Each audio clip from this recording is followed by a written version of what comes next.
দেখলেন মনের মধ্যে দোষ আছে না নাই?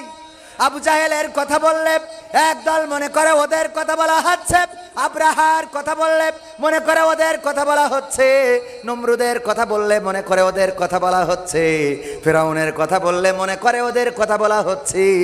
আসলে ওদের কথা বলা হয় না, কিন্তু ওদের অন্তরে এই জাতীয় ভয় আছে না নাই?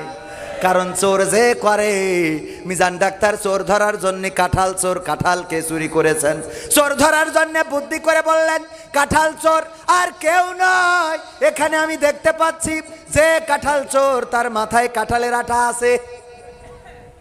চোর মাথায় হাত দেবে না দেবে না? চোর চিন্তা করলো মাথায় কাঁঠালের আঠা কেমন করে। আহারে হুজুর, আমরা শুনছি আপনার গাড়ি থেকে গতকাল মাহফিল থেকে কারা লুকিং গ্লাস খুলে নিয়ে গেছে, এ বিষয়ে কিছু বলেন। এই দেখ, কালকে আপনাদের খুলনায় ওয়াজ করলাম, খুলনায় বাস্তহারা, ওখানে তো বাস্তহারা যেখানে সেখানে তো একটু কিছু হারাইতেই পারে, ঠিক না? তো গাড়ির লুকিং গ্লাস খুলে নিয়ে চলে গেছে, যাবে না কেন? ওয়াজ হয় চোর চুরি বন্ধ করার জন্য। আমার মাহফিলে আমি মাহফিল করেছি, আল্লামা মামুনুল হক ছিলেন প্রধান বক্তা, আমির হামজা ভাই ছিলেন বিশেষ, এবং শামীম সাইদি ভাই ছিলেন। তারপরে এইভাবে মোটামুটি তাহলে বোঝেন তিনজন, দেখেছেন কিনা আপনারা? চোখে পড়েছে?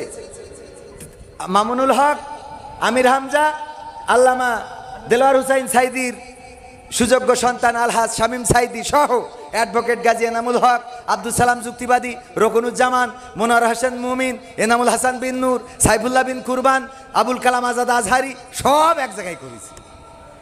আর ওই দিন আলহামদুলিল্লাহ, আলহামদুলিল্লাহ বলা ঠিক হবে না, নাউজুবিল্লাহ, অন্তত ৩০০রও বেশি ফোন চুরি হয়েছে। সুবহানাল্লাহ। কি হবে? নাউজুবিল্লাহ। আমরা ওয়াজ করতেছি চুরি বন্ধ করার জন্য, আর ওরা নারায়ে তাকবীর দিয়ে চুরি করতেছে।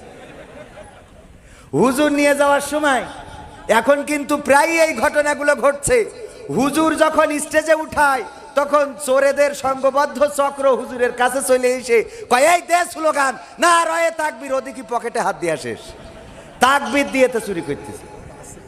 হ্যাঁ, আমিও ঠিক করে রাখি, আমিও সাবধান হয়ে গেছি।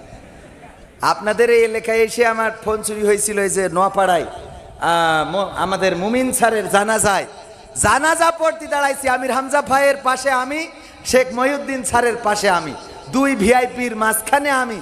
এর মধ্যে কোন চোর আরো ভিআইপি যে এসে পকেটতে নিয়ে গেল, সহ্য না করে পারা যায়? এ চুরি বন্ধ করবো কি করে? ওয়াজ করে কি চুরি বন্ধ হবে? ওয়াজ করে চুরি বন্ধ হবে না, কি করলে বন্ধ হবে? হাত যদি কেটে দেয়, আমার ডাক্তার সাহেব পাশে বসা অতিথি, উনি যদি ডাক্তার হওয়ার আগে চোর হয়ে থাকতেন তাইলে হাত এক কান থাকতো না, ঠিক না বে ঠিক? স্টেজে এসে সামনে বসতেন না পিছনে বসতেন, যে সামনে দেখে ফেলবে। এবার যদি জোর করে সামনে দিত তাইলে বলতো, দেখো ডাক্তার কিন্তু একদা চোর ছিল, ঠিক না বে ঠিক? আমি যদি ওয়াজ করতাম, ভাইয়েরা আমার, দয়া করে কেউ চুরি করবেন না, চুরি করা গুনাহের কাজ। আর কোরআনের আইন কায়েম হয়েছে বাংলাদেশে, কেউ যদি চুরি করে হাতের কবজি থাকবে না, তাই কেউ দয়া করে চুরি করবেন না। এই বুসা হাত দিয়ে যদি ওয়াজ করতাম, আপনারা বলতেন হুজুর আপনার হাতের কবজি কই? আমি বলতাম আমার আব্বা আখ লাগিয়েছিল, গ্যান্ডারি কুইশাল, ওই আখ আমি মেশিনে ঢুকাচ্ছিলাম, ঢুকাতে ঢুকাতে ঘুম এসেছিল, আর হাতও ঢুকে যেয়ে রস হয়ে পাটালি হয়ে গেছে, এই জন্যে কেটে দিয়েছে। আপনারা বাড়ি যাওয়ার সময় এই যুবকেরা বলতো, যাই বলো তাই বলো, হুজুর কিন্তু যশোরের চোর ছিল, ঠিক না বেঠে? মেয়ে বিয়ে দিতে গেলে আমার আব্দুল হাই সিদ্দিকী ভাই চোর থাকলে যদি কবজি কেটে দিত, মেয়ে বিয়ে দেওয়ার সময় মেয়ে বিয়ে দিতে পারতেন না। আর যারা ভোটে দাঁড়ায় ওরা তিরানের চাল যদি মেরে খাইতো, আর ধরা খাওয়ার পরে যদি কবজি কেটে দিত, তাইলে এই যারা চেয়ারম্যান মেম্বার এমপি মন্ত্রী হয়েছে এদেরকে পরবর্তী টার্মে আর প্রার্থী হইতে দেখা যেত। কারণ ওরা যে হাত উঁচু করি বলবে, ভাইয়েরা আমার খেলা হবে, পালাবো না, পালাবো না, এই কথা বলতে পারতো? এমপিরা সব কোথায় গেল? মন্ত্রীরা সব কোথায় গেল, কোথায় কাদের কাকা, তাদের ছাড়া দেশটা কেমন লাগে ফাঁকা ফাঁকা। আমার এমপিরা সব কোথায় গেল, আমার কলিজার টুকরা মন্ত্রীরা সব কোথায় গেল, কোথায় কাদের কাকা, তাদের ছাড়া দেশটা কেমন লাগে ফাঁকা ফাঁকা, ওদের ছাড়া দেশটা কেমন লাগে ফাঁকা ফাঁকা। পালাবে না যাই না তবু দেখা, পালাবে না যাই না তবু দেখা, তাদের ছাড়া দেশটা কেমন লাগে ফাঁকা ফাঁকা। আইন মন্ত্রী আটকে গেল আইনেরই ফাঁকে, দাড়ি ছাড়া দরবেশের ভণ্ড ভণ্ড লাগে। সবাই বলা লাগবে, আমি তো আকার শুনে গান গাইলে তো আর অসুবিধা নেই আছে। হ্যাঁ, পরে ওরা ঘুরে আসলি কাটি খুলবে, সে পর্যন্ত তো গাই নাকি, তারপর যা হয় হবে। বলছে আর আসবে না, ষড়যন্ত্র থেমে আছে। আপনি যদি ঘুমিয়ে থাকেন আর চায়ের দোকানে বসে যদি বলেন যে বাইডেন এইবার থাকবে না, ডোনাল্ড ট্রাম্প আসবে, চায়ের দোকানে রাজনীতিবিদ আছে না নাই? ইউক্রেন আর রাশিয়া যুদ্ধ কেন এত লম্বা সময় ধরে হচ্ছে, বাংলাদেশের কেউ বলতে না পারলো চার দোকানেরও বলতে পারে, কথা কয় না। বিজ্ঞানী আছে না নাই? বাংলাদেশের বিজ্ঞানী 2 লাখ টাকায় হেলিকপ্টার বানাইছে, খালি উপরে একটা ফ্যান ঘরে, আর আমাকে টেলিভিশনরা ওই নিউজ প্রচার করে। অথচ আমাদের সেক্রেটারি জেনারেল এখানে এসে 1.5 ঘন্টা কোরআন হাদিস থেকে বয়ান করে গেল। একটা রাজনৈতিক দলের সেক্রেটারি, তার বয়ান নেওয়ার জন্য একটাও মিডিয়া আসে নাই, কথা কয় না। এসেছে বলেন, কত বড় শয়তানি মিডিয়াগুলো, চিন্তা করতে পারেন?